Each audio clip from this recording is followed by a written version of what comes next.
Salut tout le monde, j'espère que vous allez bien. Aujourd'hui on va se retrouver pour une review, ça faisait un petit moment que j'en avais pas fait. Et donc aujourd'hui je vais m'attaquer à SummerSlam 2008, The Biggest Event of the Summer. Donc on va commencer par les caractéristiques avant de commencer par les matchs. Donc c'était un événement qui s'est tenu donc le 17 août 2008 devant 12 480 spectateurs. Donc c'est pas énorme hein, pour un SummerSlam qui est considéré comme le deuxième plus gros show de la WWE, donc c'est vrai que c'est pas énormissime au niveau de l'affluence. Donc c'était au Conseco Fieldhouse de Indianapolis, Indiana. Et donc le thème musical c'était Ready to Roll par Jet Black. Donc c'est le thème que je vais mettre en fond musical, un thème que j'aime énormément. Pour moi c'est l'un des meilleurs thèmes de l'ère récente au niveau des SummerSlam. J'aime beaucoup ce thème. Et alors là par contre j'ai un gros doute, j'hésite toujours entre ce pay-per-view et le Great American Bash, mais je crois à 90%, je crois que c'est le tout premier pay-per-view de l'histoire de la PGRA, donc c'est un pay-per-view qui est quand même historique. Et donc on va commencer par le premier match de la soirée, l'opener. C'était un match 1 contre 1 entre MVP et Jeff Hardy. Donc le match a duré 10 minutes 20, donc c'est une bonne durée pour commencer la soirée, c'est une bonne durée pour un opener. Mon avis sur ce match, c'est un match que j'ai trouvé correct. Voilà, il n'y avait rien de spécial. À noter quand même que Shelton Benjamin a voulu intervenir en la faveur de MVP hors du ring. Finalement, Jeff Hardy lui a sauté dessus. Donc justement, là on arrive directement en fait à la fin du match, puisque Jeff Hardy s'apprêtait à faire sa Swanton Bomb, sauf que Shelton Benjamin donc est venu ringside pour gêner Jeff Hardy. Jeff Hardy donc a sauté sur Shelton Benjamin. Mais vu que le temps de sauter sur Shelton Benjamin et ensuite de remonter sur la troisième corde, il a perdu beaucoup de temps. Donc finalement, il veut exécuter sa Swanton Bomb. Finalement, MVP l'esquive et ensuite porte son Shining Wizard pour la victoire donc de MVP. C'est vrai que c'est un résultat peut-être un petit peu surprenant. C'est vrai que Jeff Hardy, fin d'année 2008, avait été WWE Champion. Je crois que c'était à Armageddon. Donc c'est vrai que c'est quand même spécial de le voir perdre face à MVP qui était un mid-carder à l'époque, qui a jamais été main eventer, donc c'est vrai que c'est un résultat un petit peu surprenant. J'ai noté que c'était un match correct, mais qu'il y avait vraiment rien de plus. C'est deux styles totalement différents forcément. MVP a catché de façon technique en portant des soumissions. Jeff Hardy c'était l'explosivité, voilà, le côté un petit peu foufou.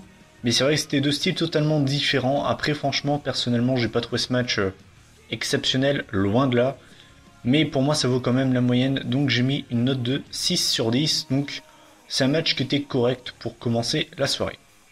Ensuite on va continuer donc avec le deuxième match de la soirée, donc c'est un match mixte avec les deux titres qui étaient en jeu.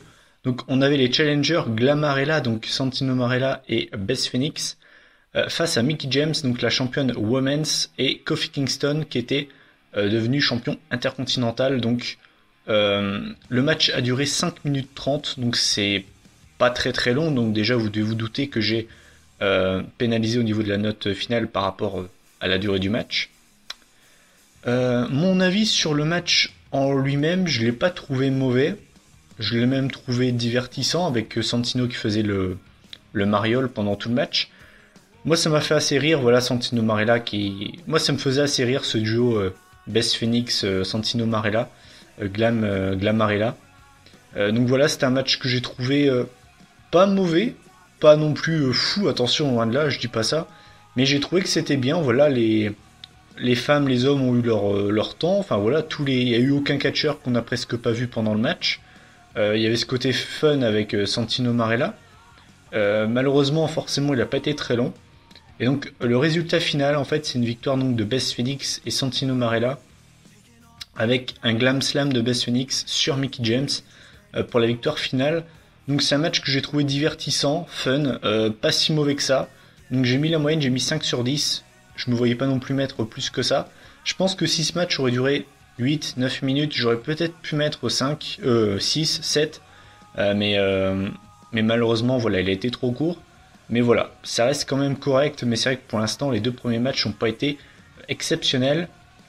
Ensuite, on va passer à un segment, donc je vais vraiment essayer de ne pas rester très longtemps sur ce segment parce que sinon j'ai pas envie de faire des reviews trop longues. Donc en fait, c'était l'annonce de HBK, donc pour vous remettre dans le contexte, il s'était en fait fait projeter dans le highlight, lors du highlight reel, il s'était fait projeter par Chris Jericho donc dans le Titantron, dans l'écran télé. Donc si je sais pas si vous vous rappelez. Et en fait en gros les médecins, donc bien évidemment c'était un work, hein, c'était pas vrai. Les médecins lui disaient qu'il devait arrêter le catch par rapport à son œil parce que c'était très dangereux tout ça.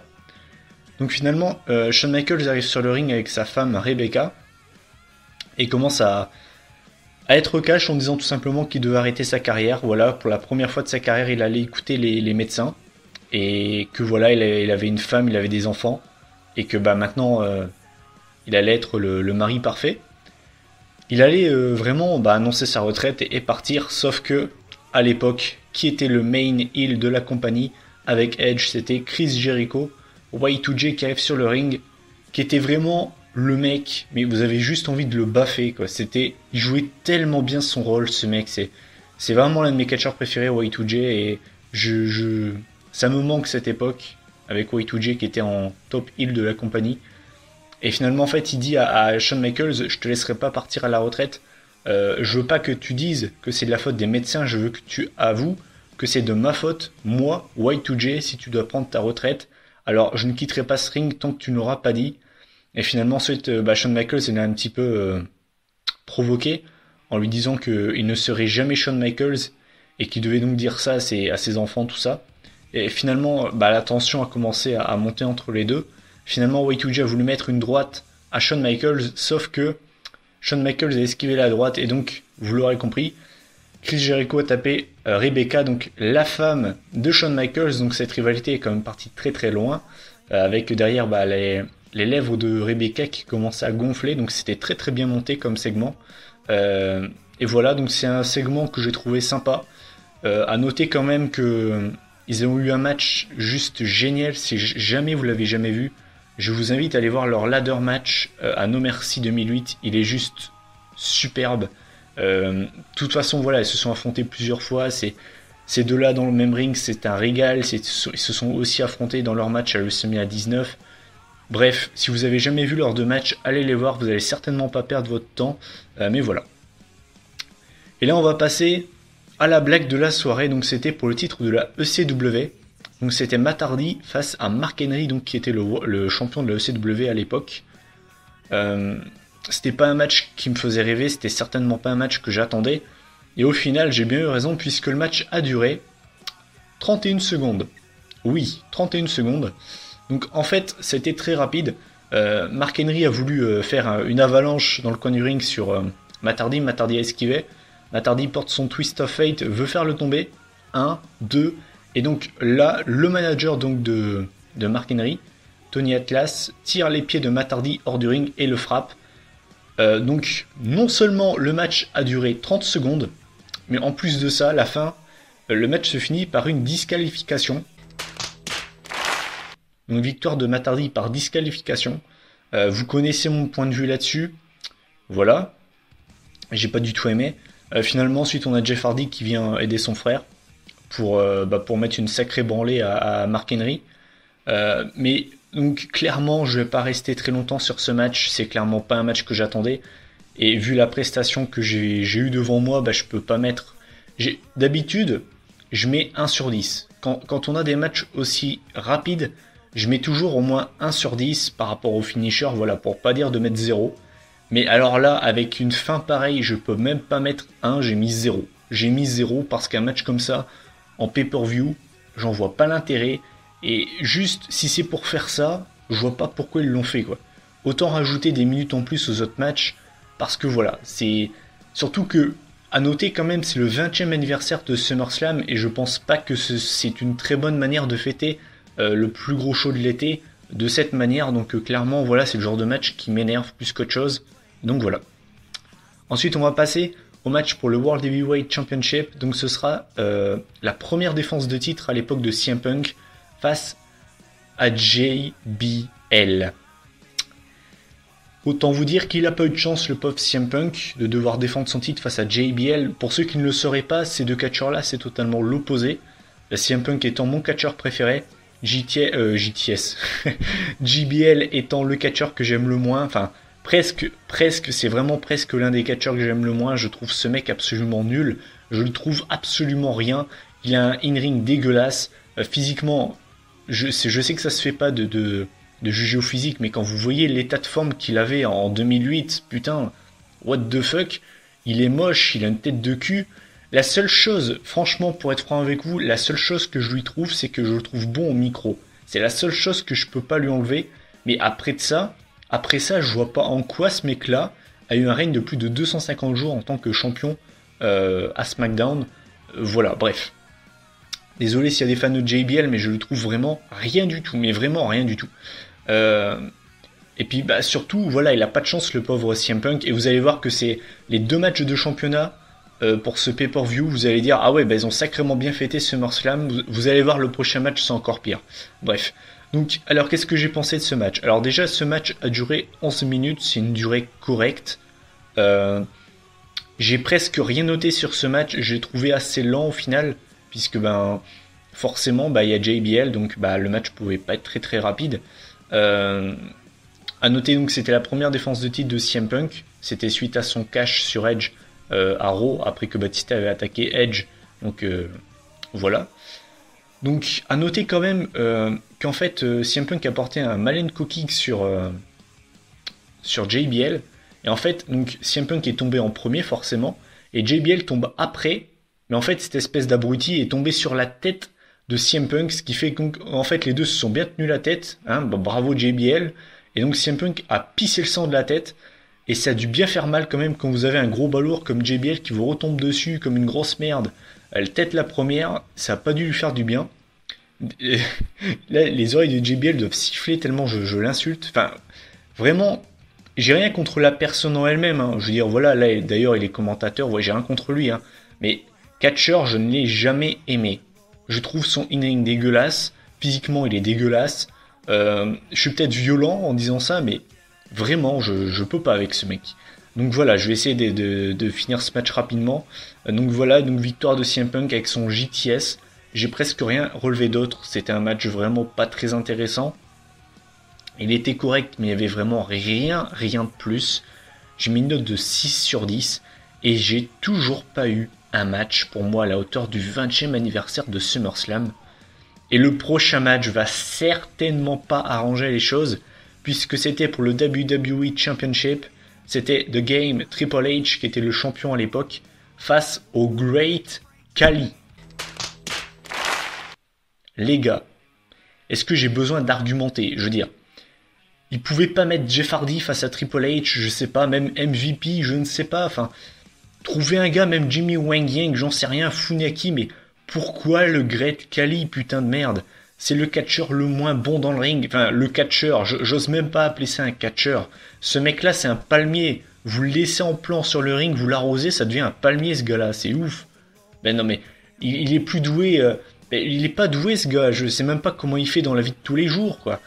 Oh là là, c'est ouf. Bref, donc, le match a duré 9 minutes, donc c'est pas très très long pour un match de championnat poids lourd. Surtout que c'est le 20e anniversaire de SummerSlam. Je me répète, mais voilà quoi. Donc, pareil, j'ai pas relevé énormément de choses. On a eu le Great Khali qui a dominé dès le début de match, qui a porté d'entrée de jeu son double chokeslam. Finalement, bah, Triple H s'est relevé. Et il a tenté 2 fois le Vice Grip. Vous savez, c'est quand il pressait le cerveau là, avec ses mains. Là. Pareil, Triple H n'a pas abandonné. Donc j'ai mis que c'était un match très très lent. Que c'était une pauvre affiche pour le 20e anniversaire de SummerSlam. Voilà, je me répète beaucoup, mais je comprends pas comment la VE a pu booker un match pareil pour le 20e anniversaire de SummerSlam. Enfin bref. Donc voilà, match très lent, je me suis franchement ennuyé. On a quand même eu, je vous rassure, une victoire de Triple H, heureusement, qui a gagné avec son pedigree d'ailleurs.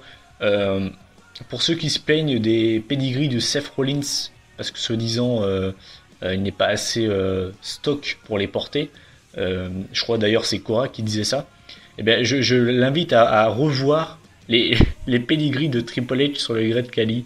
Ça rend tellement moche, en fait, Great Khali, il s'écrase comme une grosse merde flasque sur le ring, c'est assez drôle, je trouve. Et vraiment, voilà, je ne regrette pas Ce mec qui, pour ceux qui ne le sauraient pas, a été viré hein, depuis maintenant un petit moment d'ailleurs. Et heureusement, et d'ailleurs pour ceux qui voudraient rire un coup, il a sa propre école de catch en Inde. J'espère pour eux, pour les jeunes élèves qui sont en Inde, j'espère pour eux qu'ils n'auront pas ce coach-là parce que bah, ils vont pas aller très très loin. Donc vraiment, vraiment, quelle affiche de merde. J'ai mis 4 sur 10 en étant gentil. J'ai voulu être gentil parce que voilà, je savais très bien qu'on pouvait pas espérer grand chose de ce match. Et puis voilà.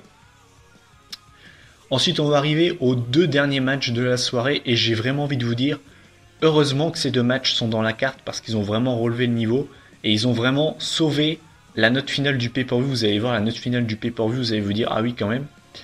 Donc c'était pour la première fois de l'histoire Batista contre John Cena. Donc c'était vendu comme le blockbuster de l'été. C'est vrai qu'à l'époque c'était les 2 top faces de la compagnie qui s'étaient jamais affrontés en 1 contre 1.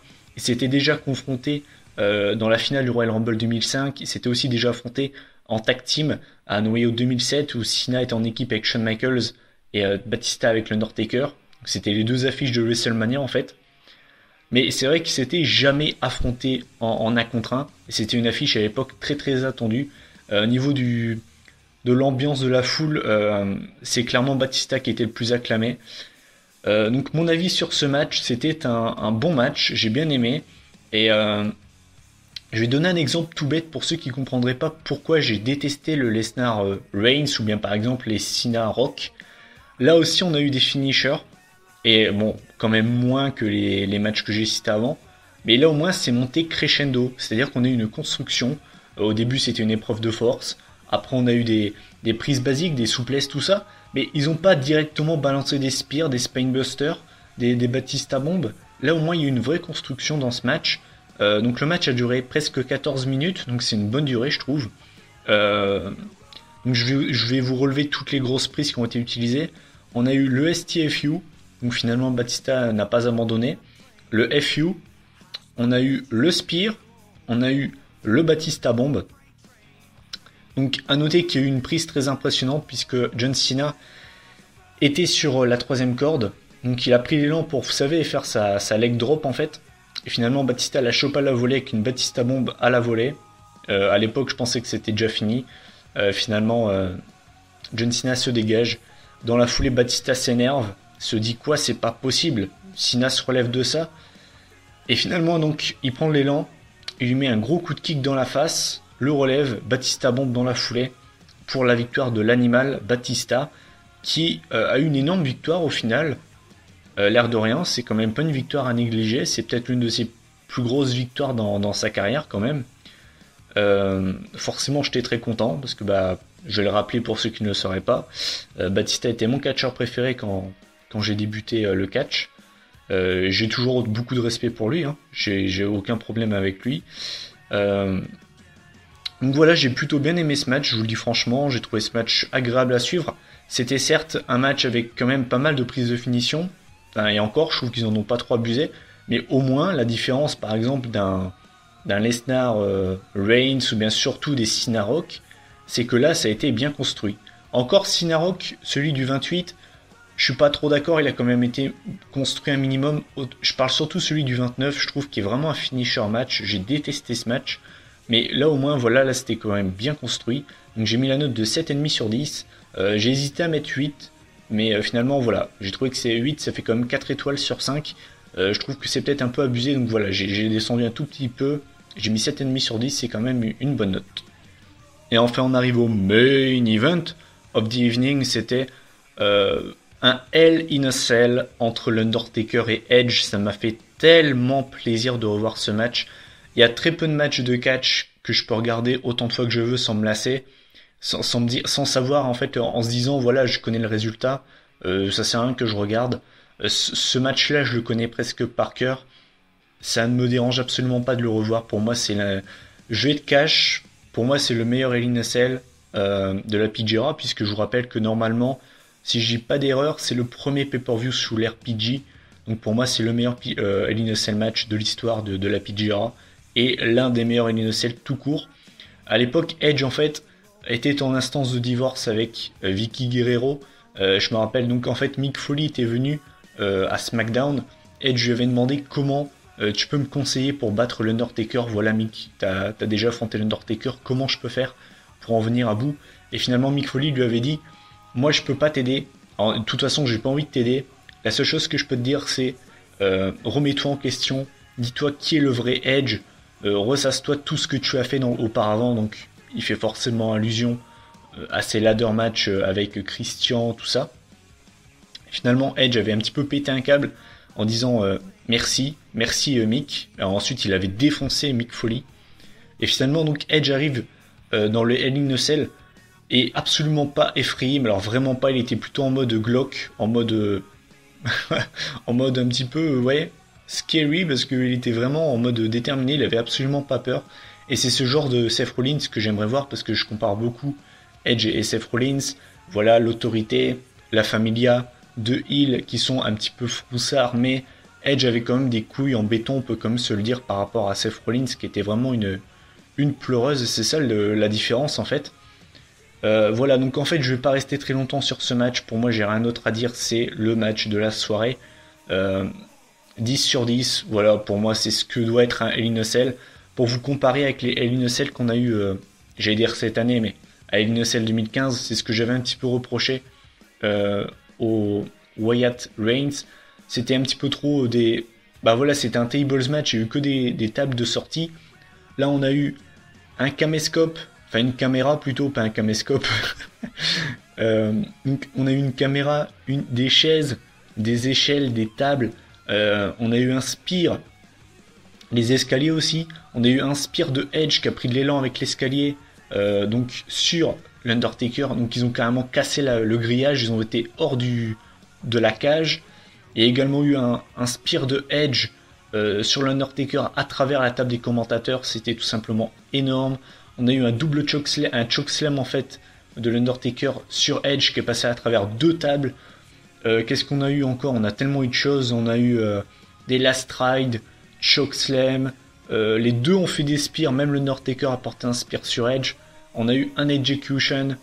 Voilà, clairement si vous avez jamais vu ce match, je peux juste vous conseiller d'aller le voir parce que vous serez vraiment pas déçus. Même si Rollins Ambrose était très bon en 2014, clairement le Hell in a Cell de la PGA c'est celui-là. Celui qui vient me dire que c'est pas celui-là, je vous demande, mais je vous demande quel est donc... Citez-moi un match Hell in a Cell de la PGA qui était meilleur que celui-là. Je vous défie d'en trouver un. Vraiment. Voilà ce que doit être une rivalité. Voilà ce que doit être un Hell in a Cell parce que ça me fait tellement plaisir de revoir cette rivalité, ces matchs entre Edge et l'Undertaker. C'est vraiment... Et puis c'est ce côté nostalgique, c'est un petit peu avec cette rivalité que j'ai commencé à regarder le catch. J'ai commencé fin 2007. Les deux étaient déjà un petit peu en rivalité. Et ça me fait tellement plaisir de revoir ça, la Familia, tout ça. Et vraiment, voilà, Edge Undertaker, pour moi, c'est un véritable classique. Et ce match est un classique. Donc ce match a duré 26 minutes. Donc c'est une excellente durée pour un Hell in a Cell. Et donc j'ai mis 10 sur 10. Donc j'ai envie de vous dire, heureusement qu'il y a ce match et le match d'avant pour rattraper la note finale. Voilà. Donc la note finale donc, de ce SummerSlam 20e édition est de 5,5 sur 10. Vous allez peut-être me dire que je suis sévère, mais je fais juste que de reprendre les notes que j'ai mis avant, je les additionne. Clairement pour moi, SummerSlam 2008, si je devais le comparer avec un pay-per-view récent, je le comparais avec les Survivor Series 2014. C'est-à-dire que les deux sont connus pour avoir deux gros événements. Les deux sont connus pour avoir deux gros événements. SummerSlam pour le Hell in a Cell, Survivor Series pour les débuts de Sting et pour le Survivor Series Tag Team Match. Mais à part ça, c'est des pay-per-view vraiment pas énormes, loin de là.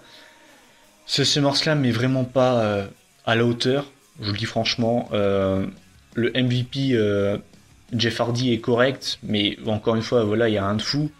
JBL contre CM Punk, c'est pareil, c'est très plat.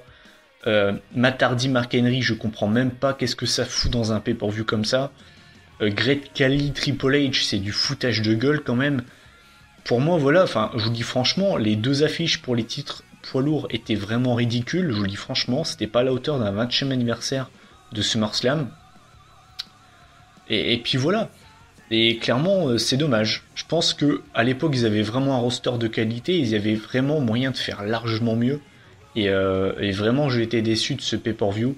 Donc voilà. Et heureusement qu'il y a les 2 derniers matchs, je me répète, mais heureusement qu'ils sont là pour sauver la baraque, parce que sans le Hell in a Cell et le Cena Batista, je sais pas combien aurait eu la moyenne de ce pay-per-view, mais ça aurait été peut-être la pire que j'ai mis sur ma chaîne.